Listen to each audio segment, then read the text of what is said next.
To get into your abundance, you need to get into your power. A crack in the base chakra will affect your ability to feel safe in this world, your ability to save money and provide for yourself. The most common reason for cracks in the base chakra is a traumatic birth. And I was an emergency C-section, almost died in childbirth.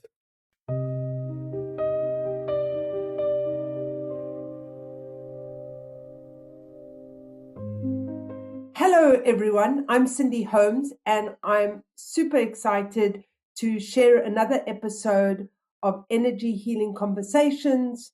And the series that we're running at the moment is the Spiritual Awakening series. And today we're going from financial loss to self-belief. We have today Mark Bind, who I have walked a long journey with over the years. And I just have to say that during lockdown, Mark and I created podcasts in my garage and had a lot of fun. And it's actually quite nice today just for me to be in London, Mark to be in Cape Town, and us sharing a beautiful conversation with you around Mark's spiritual awakening. Mark, tell the audience a little bit about yourself, please. Thanks, Cindy. Yeah, so right now I'm an energy healer, and that's about it. I do bring in a lot of meditation. In the past, I did some training and coaching and NLP and hypnosis, which kind of all weaves its way into my sessions. But my journey has been one of a deep dive into intuitive energy healing.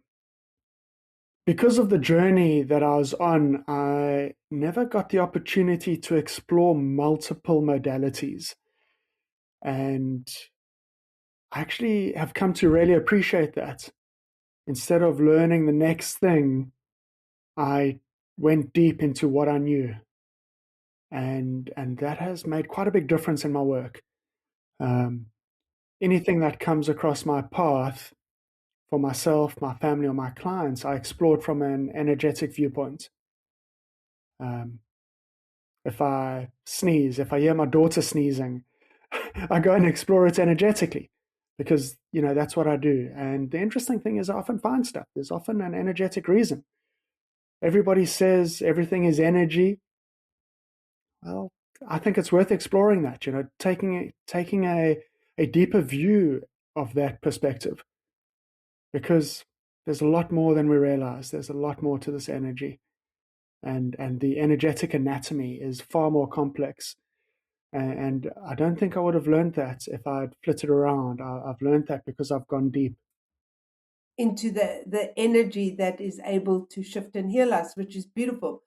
But Mark, I think when we met, that wasn't the case all those years ago. I don't even know what year that was. Where we met in Kendall Road at the Spiritualist Church, and kind of a long relationship started between us. So I'm curious, and I'm sure the audience is curious around, from being the guy who has statistics on energy healing and how that works, to where were you at? And tell me what happened. I know, I'd rather you tell the audience what happened, because I was privileged enough to witness your story a lot through the years. For that, I'm very grateful because you were fundamental to creating a shift for me. The story goes back a long way. On reflection, I realized that as a child, I had this deep connection to the Creator, and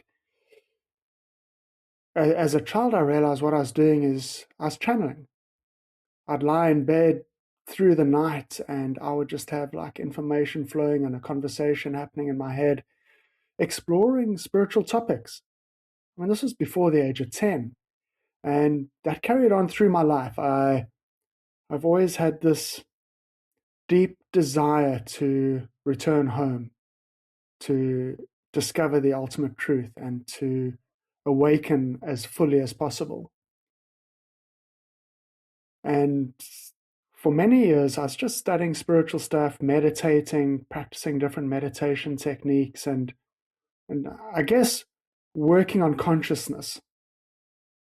understanding, trying to have a greater understanding of this life, this world, the universe, and everything that it entails.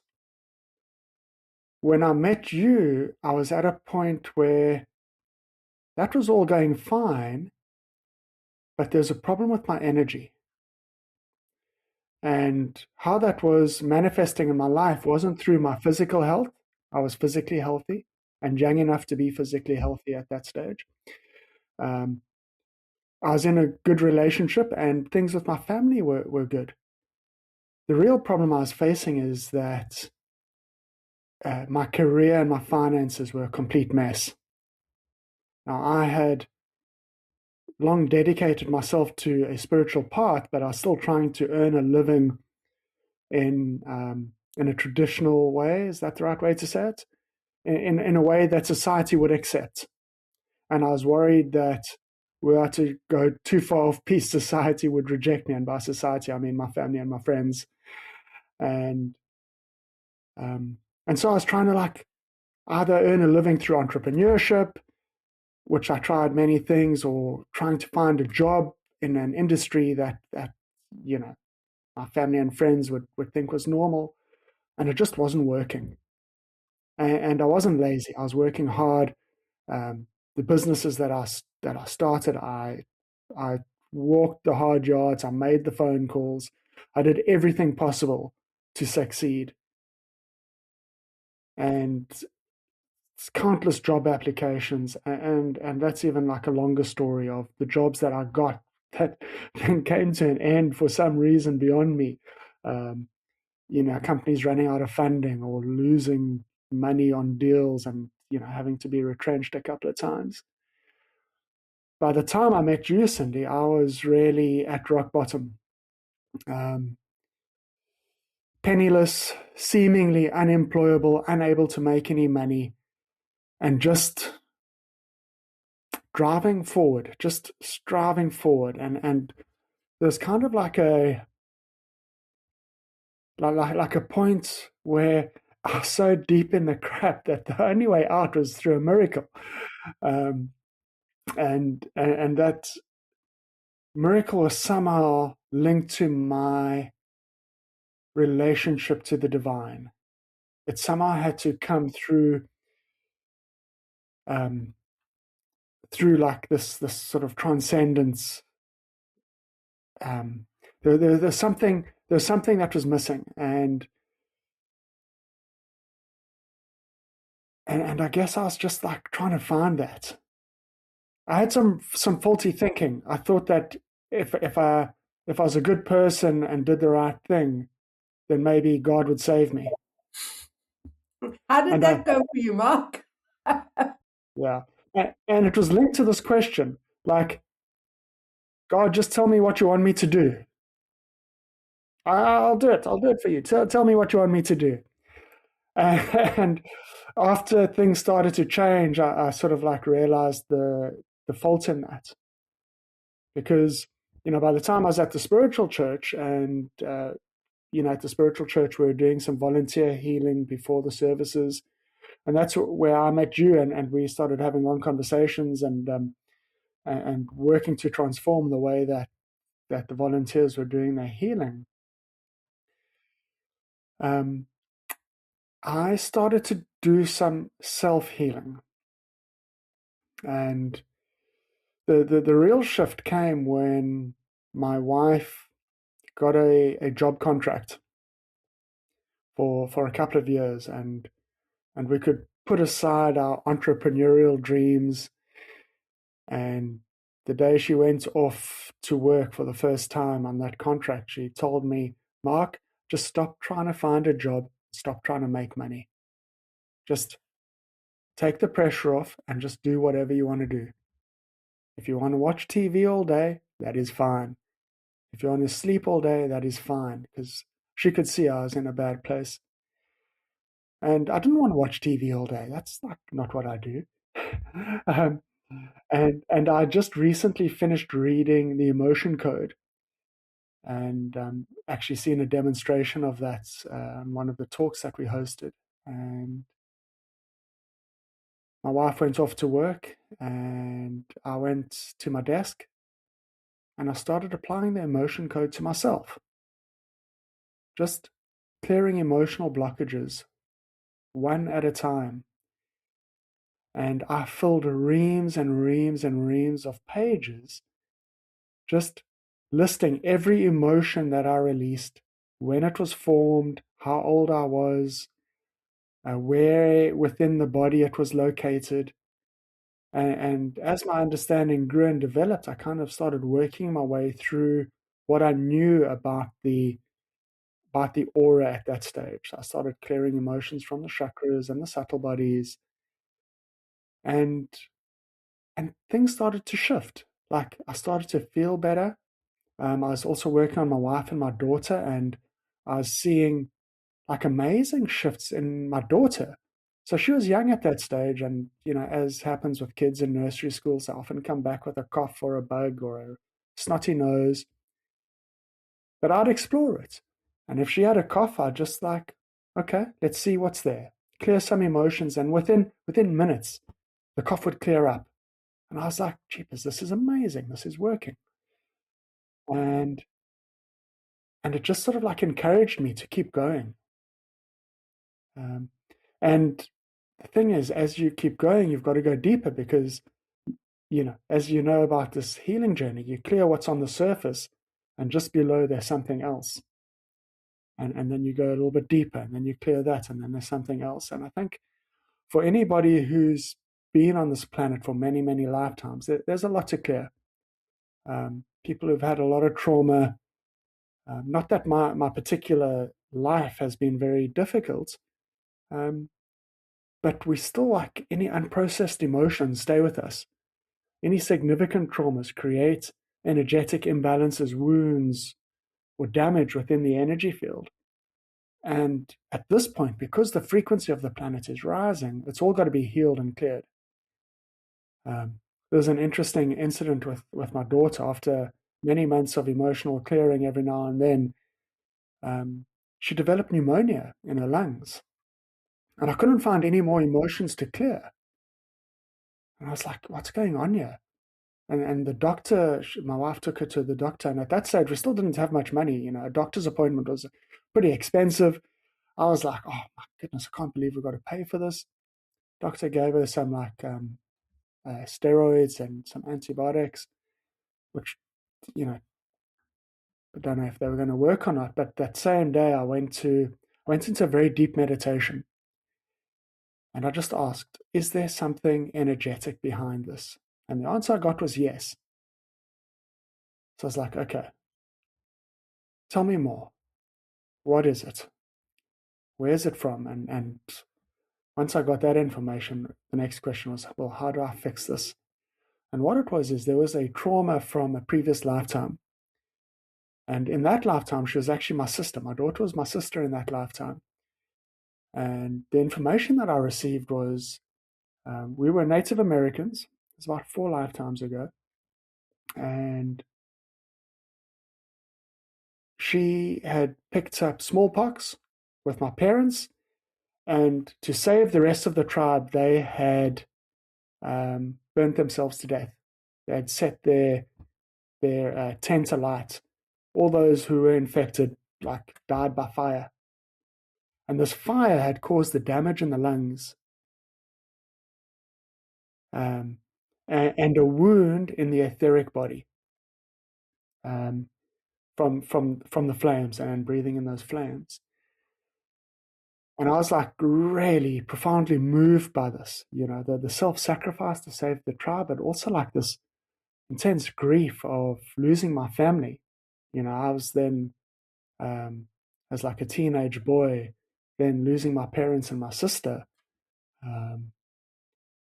But the next question was, well, how do I heal this wound in the energy field? And I received the information, I received the steps, and I wrote them down. I do it slightly differently today because the energy is lighter. It's not as dense as it was 10, 15 years ago. But I followed those steps. The next morning, my daughter woke up and she was fine. like there had never been a problem. And I was like, jeepers, there's something to this. And by that stage, people had started coming to see me for healing, just like random. My wife had told some people, family, friends were starting to come to me for healing, and I started using this process with my clients, and they were having profound shifts. Um, like like where there's a real physical symptom, this sort of wound can often be contributing to that. I had a client came. It was a young boy who was so sickly his mother was going to leave her job to look after him. They had used up all their medical savings, and the medical insurance or the medical aid wouldn't pay out anymore because they'd used it all. And he was about 3 years old, and he had just like couldn't go outside because if he went outside, he'd get sick. And came for healing. Arranged. My wife arranged because it was a work colleague. Similar sort of story. This child had died in an explosion in World War One, in World War Two, and the explosion had caused such fragmentation and damage to the etheric body. So we could heal this. And the child, within days, was 100%. The mother could not believe the shift in the child from that level of healing. So it provided great encouragement for my healing journey that I was seeing results from the healing.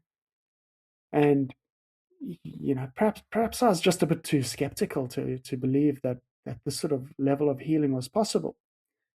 Um, but sometimes it is. If there's an energetic reason for the symptom, then you can fix the energetic reason. And it just like I was so amazed and so intrigued by this and so fascinated by it that I just continued the deep work, exploring what was going on energetically. And if I didn't know, I'd just go deeper into meditation or raise my frequency to try and find out what was going on.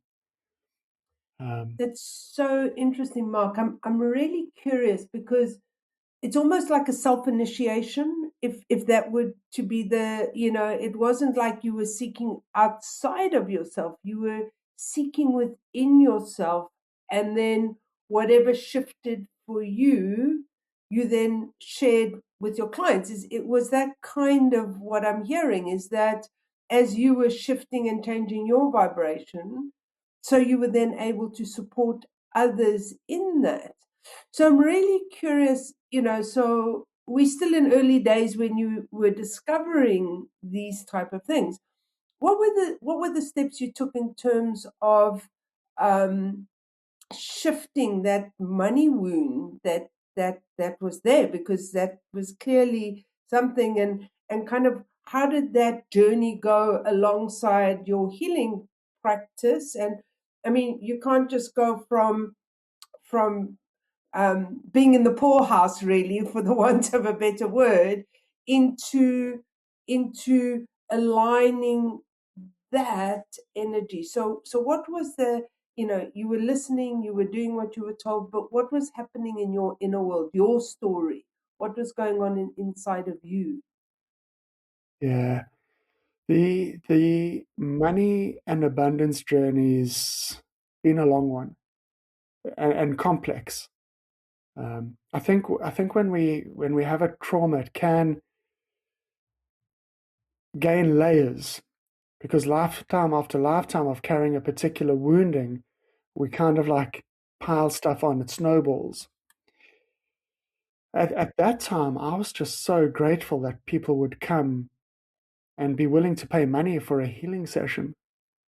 And, I went through a phase of just accepting donations and then having a sliding scale and then like being amazed when like people would like pay more than what I was asking. And eventually it just became easier because we live in the West, in a Western culture. It was just easier to actually be comfortable with having a price for the service and charging for the service, because that is like how our society works, where we're at, um, and being comfortable with that. But there were a number of, I guess, layers of healing that took place along the way. One of which was ancestral.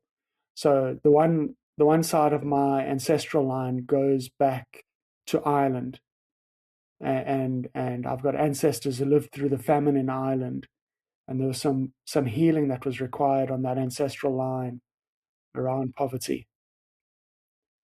Um, the other thing that was interesting now, I suppose, running alongside this journey is my journey with the School of Intuition and Healing, where um, thanks to you, I could do that healing course, and then became a tutor. And I remember that one day we do that magnificent lighthouse meditation on one of those early days, and I was sitting there, and it was a big group, and there were, I think, I was assistant tutor, and I think Val was guiding that meditation, and and I just went into deep meditation, and I was listening to this lighthouse story, and I got to the solar plexus chakra, and for those of you who don't know, like in this meditation, we then walk into the room in the lighthouse that represents the solar plexus chakra. And it was just blown away. The one wall of this room was just non-existent. It was just like this, like blasted open to the ocean. And like at that stage, I thought, surely I've healed my solar plexus already. I can't be going back to like something that I should have done like years ago. But you go through these layers. You spiral upwards, and I'd obviously been through a shift, and actually, in hindsight, I could recall a shift a few weeks previously, and it sort of fell into place. But I really had to do that healing on the solar plexus chakra that was significant. So, what did you find there? I mean, what might people find when they do a deep dive? For those who are listening who don't have the knowledge of the solar plexus, give us what the metaphor of the solar plexus and that energy field is. What were the things you had to work with? Yeah. So for me, the solar plexus is like your personal power, and stepping into your personal power, and being able to stand in your power. Often wounded by domineering parents is the most common wound, or a domineering teacher or domineering partner can step on your personal power. But I think I'd given my power away lifetimes ago. The Yeah, so that's the most common thing with the solar plexus chakra, but it's important to be able to like to get into your abundance. You need to get into your power. Um, well, one of the other things that I had to do was clear some vows, some soul vows. So I'd had previous lifetimes in the church and made vows of poverty, um, and those needed to be cancelled. And also had some cracks in my base chakra. Now, here's something that a lot of people don't realize. A crack in the base chakra will affect your ability to feel safe in this world, and your ability to like save money and provide for yourself. So if your base chakra is about getting your basic needs met, a crack in the base chakra is going to hinder that. The most common reason for cracks in the base chakra is a traumatic birth. And I was an emergency C-section, almost died in childbirth.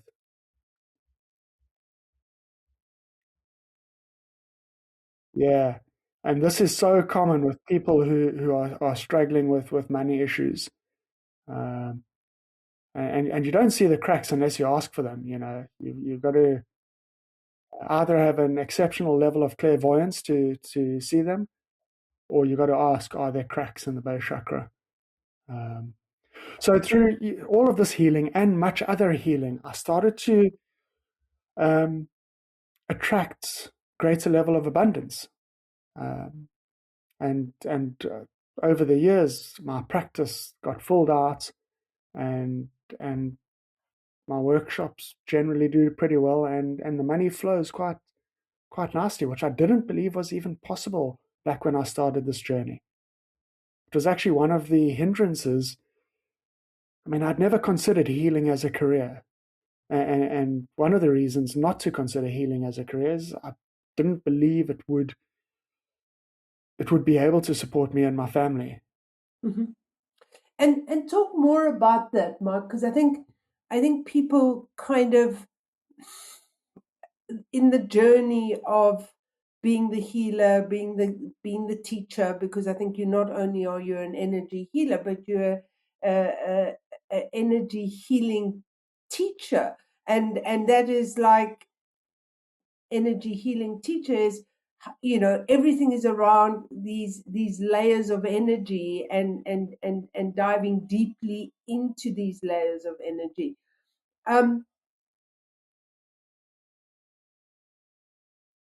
But there's another alignment that I'm seeing here. And what is the other thing around the alignment? Because if you so the question I would ask you, would you have been able to align this way, being maybe an architect or a lawyer or I don't know, those are just an accountant, various different professions. I remember you had a furniture business at one stage. Why do you think you landed in the actual energy healing career path? Because it's not for everyone. I'm interested to know what that alignment is for you. Yeah. I think for some people there is a path to be followed. If I reflect back on what I've uncovered about my previous lifetimes, it's always been about the spiritual journey. So for me, it feels like working in this field is like aligned with my soul's purpose. I don't think that's necessarily the case for everybody. I think a lot of people can choose to do anything that feels fun and that they enjoy working. And, you know, what's important is we will get our lessons, whatever industry we're in. If I had been in a different industry, the same uh, blockages around money and abundance would have come to the surface. Only that I wouldn't have been able to heal them myself. I might have needed help to teach me about the energy and the non-physical anatomy and so on. Because I was working as an energy healer, I could go in and heal my own energy. No.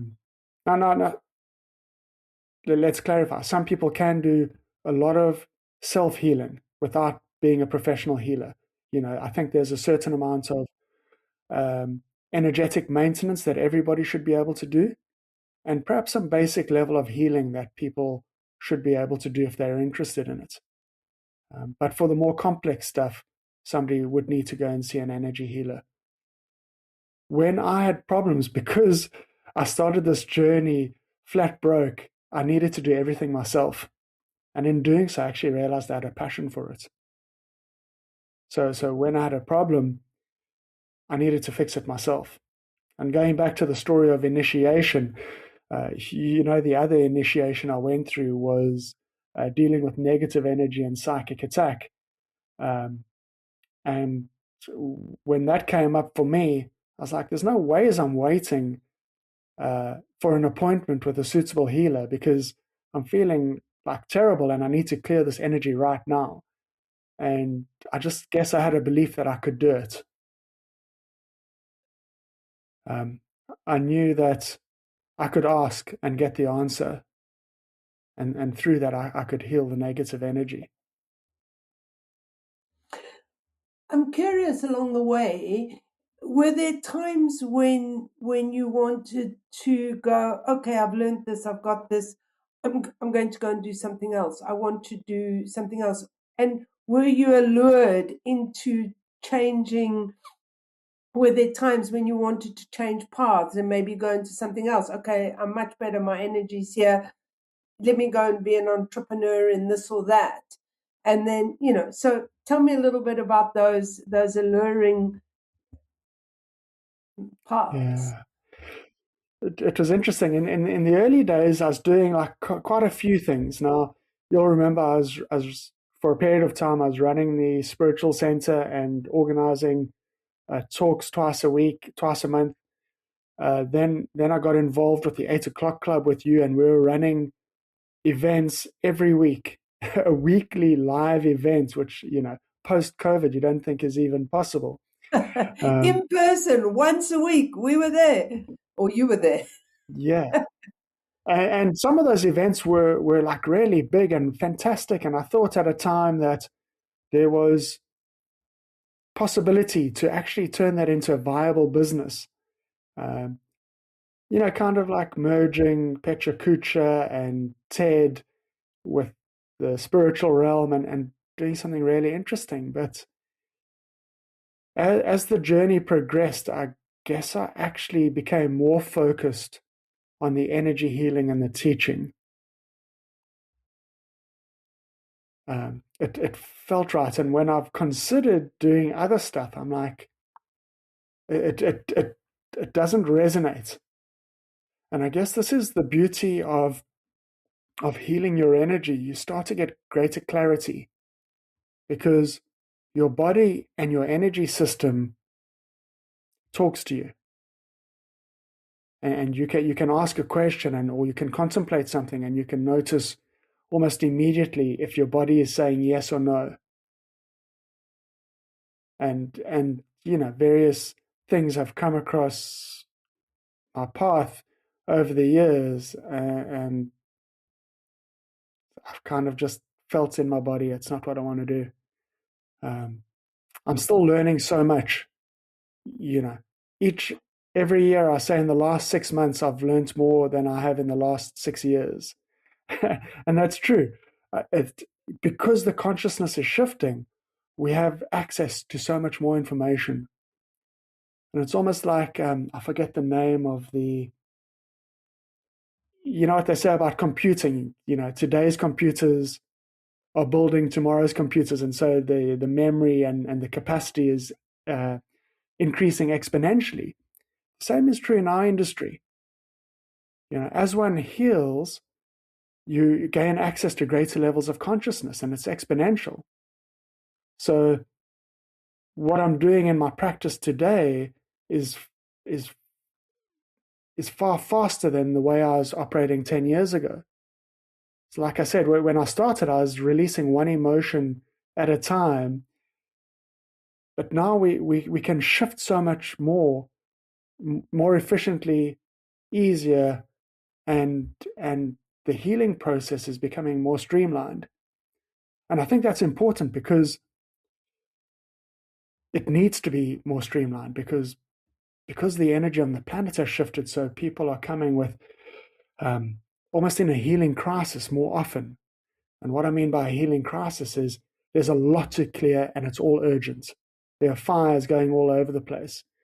So I mean, this must happen. Like I must get a new client in what I would describe as a healing crisis, maybe every week, where it's all urgent and it's all got to happen now. But because of the shifting energies and the shifting consciousness, we can do it.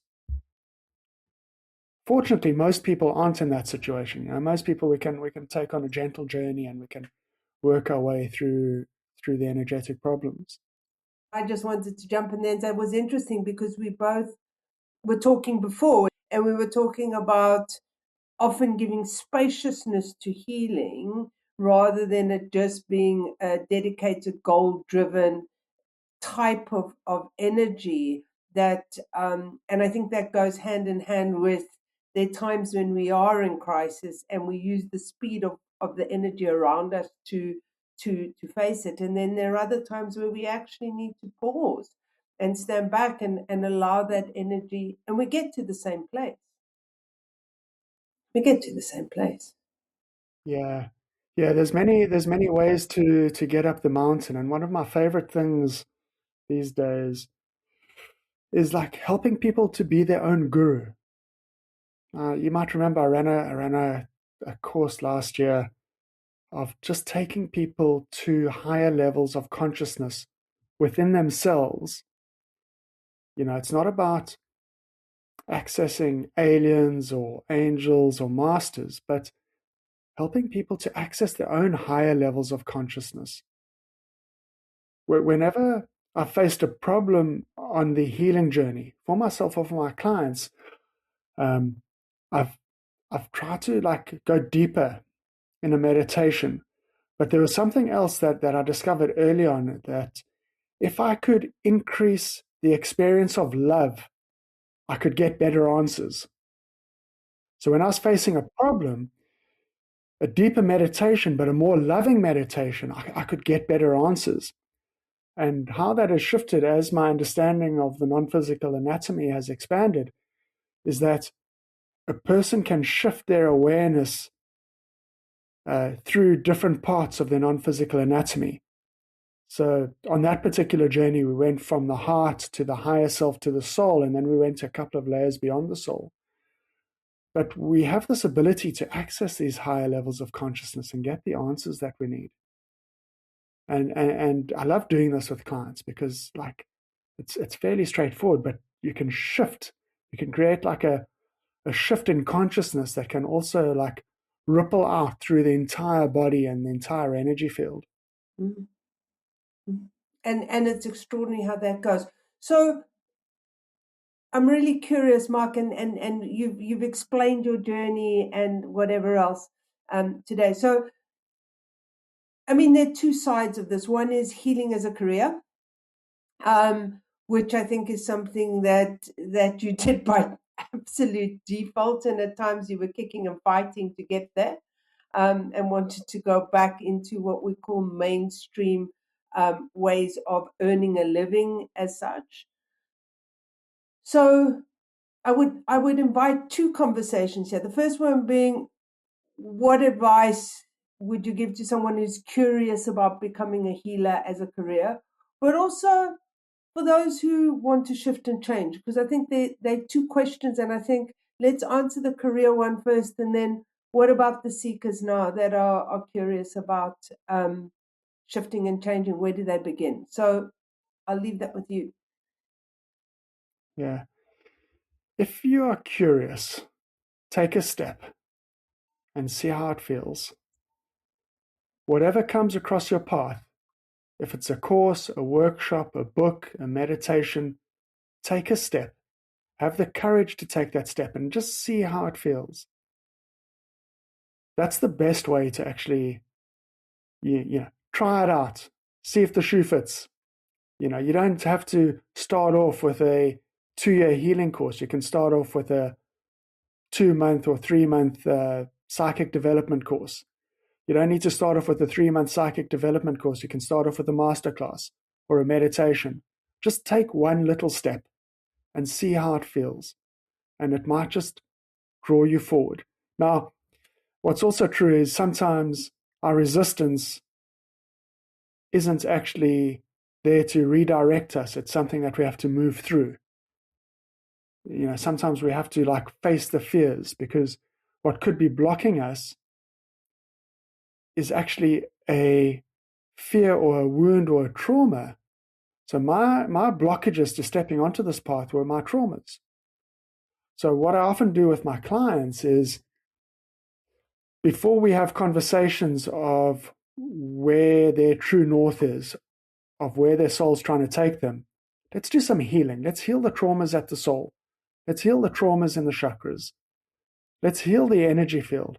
And maybe after 3 or 4 sessions, then we have the conversation. Because after a bit of healing, the conversation is different. We're not talking about scarcity and fear and everything that's wrong in your life. We're not talking about what's possible. Where's your soul calling you? And after a little bit of healing, that sort of path starts to open up. And it starts to become clearer. And then it's easier to take that step. And not only for healing, but for any career. If you're feeling blocked, perhaps there is something energetic behind that blockage. Heal it and just allow the path to open. Because once the healing has once significant healing has taken place, once sufficient healing has taken place, it's almost like the momentum takes you. It's like, for me, it was like, if you look at a seesaw, imagine trying to push like a box up a seesaw. And up until you get past halfway, it's hard work because you're going uphill. But then once you start going past, the fulcrum turns and you get onto a downhill path. And then the momentum that you've built up starts to take over. So for me, it was like, at first it was hard and there was a push. But once the momentum was in place, it was just like, it just draws you forward. It's not to say there aren't any ups and downs. Occasionally, there's leaves on the track, or a delay at the station, but it's all energetic. And I notice, like, if my bookings start drying up, then I take a look inside and I see, okay, what's come to the surface here? What is there for me to heal? And invariably, once I've done that healing, the bookings start to flow again. Life has an amazing way of reflecting back to us what's going on in our energy field. And if we look at our life, we can get a pretty good idea of where the problems are in our energy. That's so beautiful, and thank you. And I think that's such good advice, or a direction in which our listeners can move towards. How about the career? If somebody's interested in a career in healing, yeah, take a step forward. The industry is so varied. There are as many paths to work as a healer as there are needed for the vast population. There's herbalists, and there's iridologists, and there's physiotherapists, and there's coaches, and there's every kind of modality in energy healing. One of them will be right for you. Maybe some of them, maybe a few of them will be right for you, but not all of them. And that's okay. You won't know until you try it, until you actually see how it feels for you. And the right one for you will be a good match for your natural and innate skills and abilities. That's really, really good. Thank you, Mark. And thank you so much for coming and having a chat, and you being in sunny Cape Town and me actually being in sunny London too today, which is fantastic. So a big thank you to you. Those of you who are our audience today, if you enjoyed this, please give us a thumbs up and share it with somebody who might wish to listen to it too. I also want to say that we'll put in the information below. There is a self-healing evergreen course that we've done where, and it's free. So please connect with that should you want to do some self-healing as a result of this and your curiosity. We'll put the link below. As I said, it's absolutely free. You've got nothing to lose to learn to channel some self-healing to yourself. And actually, to this day, I use self-healing, Mark. Like, if there's an issue, rather start with heal yourself, because it then shifts whatever needs to happen next. But Mark, thank you for being with us on this series. Thank you for sharing your story so openly and honestly. It's been great to have you. Pleasure. Thank you very much, Cindy, and for all that you've done to help me on my path. It's been a pleasure to observe and watch, and thank you all for being here today.